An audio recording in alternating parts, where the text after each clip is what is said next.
بسم اللہ الرحمن الرحیم۔ سب سے پہلے میں اس امریکہ کی اسلام قبول کرنے والی خوش نصیب بہن کے لیے آپ سے دعا کی درخواست کرتا ہوں کہ آپ اس بہن کے لیے اسلام پر ثابت قدمی کی دعا فرمائیں، اور اس ویڈیو کے بارے میں کمنٹ باکس میں اپنے رائے کا اظہار ضرور کریں۔ آپ امریکہ کا حال تو جانتے ہی ہیں کہ وہاں پر بے حیائی کس طرح سے پھیلی ہوئی ہے، لیکن جسے اللہ تعالیٰ اسلام کی دولت سے مالا مال کرنا چاہتا ہے اسے اسلام کی دولت سے مالا مال کر دیتا ہے۔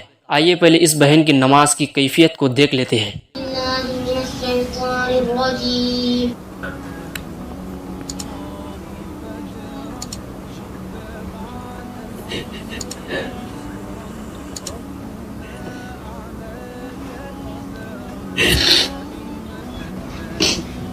اس بہن نے اپنے آپ کو کفر کے اندھیرے سے اسلام کی روشنی کی طرف لے آئی، اور جب یہ اللہ تعالیٰ کے سامنے سجدہ ریز ہوئی تو اپنے گناہوں پر شرمندگی محسوس کی اور اللہ تعالیٰ سے معافی کی طلبگار ہوئی۔ دین اسلام خدا کا پسندیدہ دین ہے، اسے قبول کیے بغیر کوئی نیکی اللہ کی بارگاہ میں مقبول نہیں۔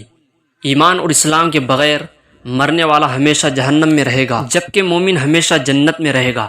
اگرچہ بعض کو گناہوں کی وجہ سے جہنم کی سزا بھی اٹھانی پڑے، غیر مسلموں کو اسلام کی طرف بلانا تمام نبیوں رسولوں کی سنت اور امت مسلمہ کے فرائض میں سے ہے۔ اس ویڈیو کو لائک کریں اور اسی طرح کی اسلامی ویڈیوز دیکھنے کے لیے ہمارے چینل کو سبسکرائب کریں۔ جزاک اللہ خیر۔